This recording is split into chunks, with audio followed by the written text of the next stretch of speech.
बच्चे को हॉस्टल में रखना है। तो हमारा आकाश का मेन पर्पज़ क्या है? मेन पर्पज़ है कि बच्चे की जो पढ़ाई होती है वो कहीं ना कहीं पेरेंट्स के साथ में रह के ज़्यादा अच्छी होती है। अगर हॉस्टल में बच्चे को भेज देते हैं, बच्चे की जो एज होती है वो 16 से 18 साल के बच्चे होते हैं, कहीं ना कहीं ऐसा ना हो। ज़रूरी नहीं कि हर बच्चा हॉस्टल में मतलब बदमाशी करता है, कई बार ऐसा होता है। तो उस केस में हम लोग क्या करते हैं कि हम हर छोटी सिटी में पहुँचें।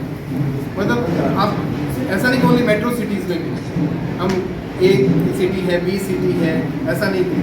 जहाँ तक हमारा है कि हम हर ऐसे कस्बे तक पहुँच जाएँ जहाँ पर हम बच्चों को सेवाएं दें। तो जैसे मैंने आपको बताया कि 30वीं ब्रांच है और इस ब्रांच पे 12 क्लासरूम्स है, 12 क्लासरूम्स है। एक क्लासरूम में यूजली 50 से 60 बच्चे बैठते हैं। तो अगर आप देखेंगे तो 700 से 800 बच्चों को इवनिंग में पढ़ा सकते हैं और 700 से 800 बच्चे सुबह के टाइम पे आ सकते हैं। यहाँ जो क्लासेज होगी बच्चों की वो 8वीं से लेकर 12वीं तक के बच्चों की क्लासेज होती है। 8वीं से 12वीं तक के बच्चे होते हैं, शाम को आते हैं क्योंकि उनकी सुबह के टाइम में स्कूल होते हैं और हम लोग स्कूल को प्रमोट करते हैं।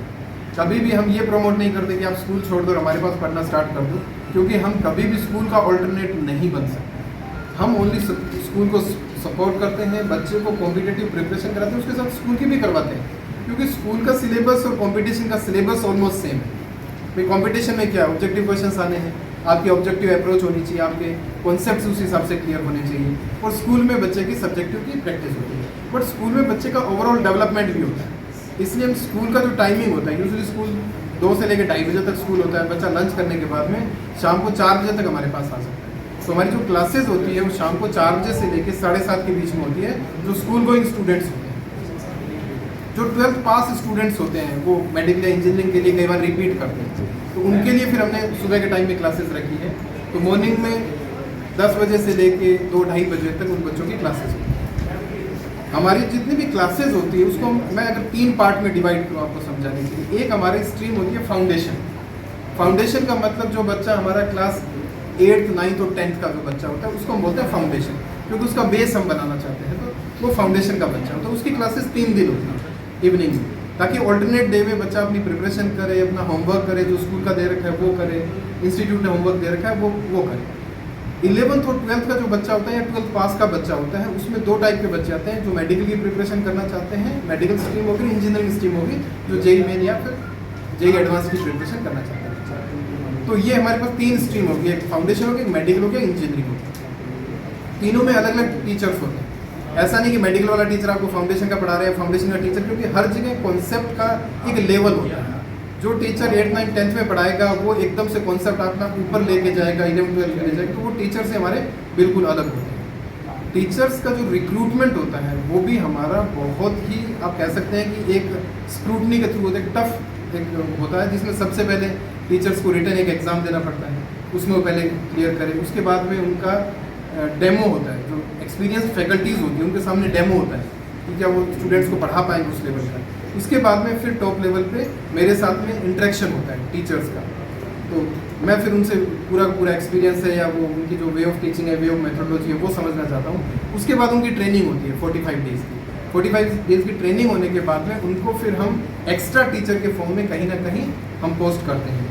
1.5-2 साल के बाद में जब हम एकदम कॉन्फिडेंट हो जाते हैं कि अब ये इंडिविजुअल क्लासेस ले सकते हैं, तब हम कहीं ना कहीं उनको दूर दराज के सेंटर पे या किसी भी सेंटर में जहाँ रिक्वायरमेंट होगी उसके बेसिस पे हम पोस्ट करते हैं। अच्छा, मेट्रो सिटी और यहाँ जैसे लाइब्रेरी जैसे छोटे से है ना, फीस स्ट्रक्चर में कोई बदलाव है या सेम है? थोड़ा बदलाव है। जैसे मैं लखनऊ की फ़ीस और लाइब्रेरी फीस में बदलाव है, तो ऐसे करके बदलाव है। जैसे मैं अगर पूरे यूपी की बात करूँ तो आई थिंक 3 या 4 टाइप, क्योंकि होता क्या है, यहाँ का ये जो मैंने एरिया ले रखा है 9,000-10,000 स्क्वायर फीट, उसका रेंट है और लखनऊ का रेंट अलग अलग है, तो वो उसकी वजह से डिपेंड करता है। तो कहीं ना कहीं हमारी जो रनिंग कॉस्ट होती है उसमें भी वेरी करता है, तो वो अलग अलग फीस रहेगी। लखनऊ की ब्रांचेस की सबकी सारी ब्रांचेस की एक जैसी फीस रहेगी, बट लखनऊ का हम कंपेरिजन ये नहीं कर सकते, उसमें कहीं ना कहीं चेंज हो रहा है। अगर सर मैं एकेडमिक क्यूरिकुलम की बात करूँ तो हमारा जो पैटर्न होता है, जैसे मैंने आपको बताया कि फाउंडेशन का बच्चा उसका ओलंपियाड की प्रिपरेशन करवाते हैं या फिर एनटीएससी की प्रिपरेशन करवाते हैं, सीनियर विंग के बच्चे को मेडिकल और इंजीनियरिंग के साथ साथ में कंपटीशन के साथ साथ में स्कूल की प्रिपरेशन भी करवाते हैं। तो हमारा जो एकेडमिक क्यूरिकुलम होता है वो ऑल ओवर इंडिया एक जैसा मीन्स उसकी सीक्वेंस भी सेम होती है। अगर यहाँ का फिजिक्स का टीचर है, केरला में फिजिक्स का टीचर है, उसको पहली क्लास में जो पढ़ाना है वो केरला में भी पढ़ाना है। वो ये नहीं है कि केरला वाला वो सेकंड चैप्टर से स्टार्ट कर देगा, नहीं, क्योंकि हमारा ऑल ओवर इंडिया सेम रहता है। तो सेम क्यूरिकुलम चलेगा। और हमारा जो एकेडमिक क्यूरिकुलम हम बनाते हैं, टीचर को पता है कि अगर मुझे फिजिकल वर्ल्ड है, फिजिक्स का या थर्मो है, उसमें कितना टाइम देना है, तो वो भी टाइम आगे लिखा है कि आपको ये चैप्टर 8 घंटे में कराना है, ये चैप्टर आपको 10 घंटे में कराना है। तो 10 घंटे के हिसाब से हम उसको क्लासेस देते हैं, क्योंकि देखिए ओनली हार्ड वर्क से सिलेक्शन नहीं होता, स्मार्ट वर्क बहुत जरूरी है। वो स्मार्ट वर्क हमने पूरा एकेडमिक क्यूरिकुलम में लिख रखा है। तो कई बार हमारे पास टीचर्स आते हैं, लोकल इंस्टीट्यूट से टीचर्स आते हैं, वो कहते हैं कि सर मेरा तो ये फेवरेट है, इसमें तो मैं बहुत लंबा पढ़ा सकता हूँ। मैंने कहा आपके फेवरेट से ज़्यादा क्वेश्चंस नीट में ये जरूरी नहीं है। नीट में जितने क्वेश्चन जिस चैप्टर से ज़्यादा आएंगे हम उसको ज़्यादा वेटेज देंगे। तो चैप्टर के वेटेज के अकॉर्डिंग हमने क्यूरिकुलम बनाया। जैसे थर्मो से अगर ज़्यादा आ रहा है, वेव से कम आ रहा है, तो वेव्स में मैं कम टाइम दूंगा, थर्मो में ज़्यादा टाइम दूंगा। वो थर्मो से क्वेश्चन ज़्यादा आएंगे तो हमारा टीचर थर्मो को अगर ज़्यादा पढ़ाएगा तो वो वैसे ही एक्सपर्ट हो जाएगा थर्मो में। तो जितनी भी हमारी पूरी एकेडमिक क्यूरिकुलम जो मैंने आपको बताया है, हमारी रिसर्च और डेवलपमेंट की हेड ऑफिस में टीम, जिसमें अलग अलग डिपार्टमेंट जो मैंने आपको बताया, फाउंडेशन, इंजीनियरिंग या मेडिकल है, उनके डायरेक्टर्स जिनको नेशनल एकेडमिक डायरेक्टर्स बोलते हैं, वो हर साल वो इनका रिसर्च करते रहते हैं कि किस टॉपिक पे किस टीचर को ज़्यादा टाइम देना है, किस में कम देना है। अब कई बार ऐसा होता है कि वेटेज धीरे धीरे, कोई ज़रूरी नहीं है कि सेम वेटेज एक साथ चलता है, 4-5 साल के बाद धीरे धीरे वेटेज कम या ज़्यादा होने लग जाता है। तो हम हमारा जो एकेडमिक क्यूरिकुलम है उसका वेटेज भी कम या ज़्यादा करते हैं। हर साल हमारे स्टडी पैकेज में क्वेश्चंस ऐड ऑन होते हैं और हमें लगता है कि नहीं ये नहीं पढ़ाना है बच्चे को क्योंकि ये नीट या जेईई में नहीं आता, तो हम वो धीरे धीरे रिमूव कर देते हैं। तो बच्चे को इस हिसाब से प्लानिंग मिलती है, बच्चे को पता ही नहीं चलता, लेकिन वो बच्चा फिर अपने आप उस हिसाब से प्रिपरेशन करने लग जाता है और वो कहीं ना कहीं सिलेक्शन उसका होने के चांसेस रहते हैं। हमारे यहाँ पर एडमिशन के लिए एक एडमिशन कम स्कॉलरशिप टेस्ट होता है। वैसे तो एनथे अगर आप लोगों ने सुना हो, जो ऑल ओवर इंडिया में साल में एक ही बार होता है, वो एनथे हमारा अक्टूबर में होता है। तो अगर आप फीस की जैसे आप बात कर रहे थे, तो अगर मैं फीस में बात करूँ तो कोई ज़रूरी नहीं कि हर बच्चा फीस अफोर्ड कर पाए। आकाश अगर फीस अफोर्ड नहीं कर पाता तो हमारा एनथे एग्जाम होता है, बच्चा वो एनथे का एग्जाम देता है और उसमें 100% तक की फीस का रिबेट भी है कि बच्चा फ्री में एडमिशन ले सकता है, साथ में कैश रिवार्ड्स भी मिलता है बच्चे को। ये भी प्रोविजन है उसमें एनथे के एग्जाम में, लेकिन वो साल में एक ही बार होता है। अगर बच्चे ने वो अक्टूबर वाला एनथे मिस कर दिया तो उसके बाद में हमारा एडमिशन कम स्कॉलरशिप टेस्ट होता है, जिसको IACST बोलते हैं। अभी क्योंकि जैसे कोविड स्टार्ट हुआ था, तो कोविड के चक्कर में क्या हुआ, हमने बहुत सारी क्लासेस ऑनलाइन कर दी, तो ये टेस्ट भी हमने ऑनलाइन कर दी। तो बच्चा घर पे बैठ के भी IACST दे सकता है, जिसको बोलते हैं IACST। उसके थ्रू बच्चा 90% तक स्कॉलरशिप ले सकता है और फीस में रिबेट ले सकता है। जैसे मैंने कोविड का बताया, तो कोविड से पहले की अगर मैं बताऊँ तो कंप्लीट क्लासेस हमारी फिजिकल होती थी और उसमें क्या होता था कि जैसे मान लो एक बच्चा नहीं है, उसने बोला कि सर आज मेरे घर में शादी है या कोई एंगेजमेंट है, मेरी तबीयत खराब हो गई, तो क्लास बच्चे की मिस हो गई। और अगर कहीं भी कोई कॉन्सेप्ट चल रहा है, उस कॉन्सेप्ट में बच्चे ने एक क्लास मिस कर दी, तो आगे उसको कनेक्ट करना बहुत मुश्किल होता था। लेकिन कोविड आप कह सकते हो कि कहीं ना कहीं एक अपॉर्चुनिटी मिल गई, जिसकी वजह से हम लोग भी पूरा प्लेटफॉर्म हमारा ऑनलाइन पे आ गया। हमारा इसके बैक साइड में आप देखोगे तो पूरा स्मार्ट डिजिटल बोर्ड लगा हुआ है।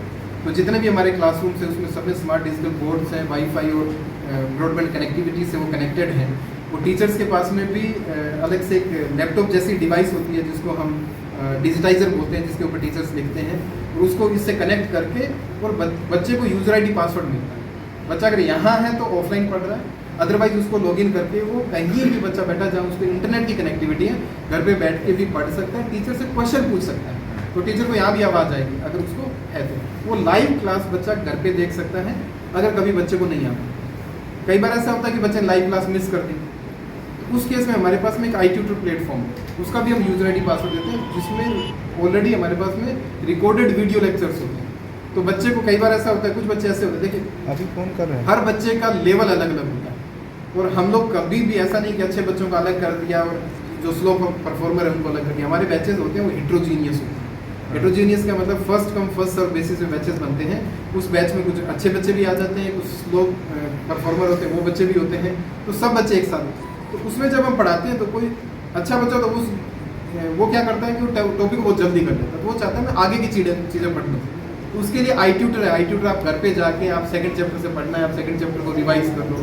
स्लो लर्नर है, उनको कई बार नोट्स बनाने में दिक्कत होती है, तो उसको आप पॉज करके, जैसे यूट्यूब में वीडियोस आते हैं, तो वो पॉज करके आप उसको अच्छे से तरीके से पढ़ सकते हो, अपने कॉन्सेप्ट क्लियर कर सकते हो। तो आई हाई- प्लेटफॉर्म है जिसमें हाईटेक recorded- सिटी की जी। अपेक्षा जो है, जितने हाईटेक सिटी आपने जो है कवर करा, काफ़ी अच्छा रिस्पांस है, उसके अपेक्षा यहाँ कितना बेहतर होगा? गांव के भी बच्चे आ सकते हैं, उनको कैसे इंटरनेट कनेक्टिविटी मिल पाएगी, कैसे उसको जो है मैनेज कर पाएंगे आप? देखिए वही चीज़ मैं आपको बता रहा हूँ, क्योंकि ये फैसिलिटी हमारी सब जगह है, चाहे आप मेट्रो सिटी की बात करो, चाहे आप इस सिटी की बात करो, रायबरेली की बात करें।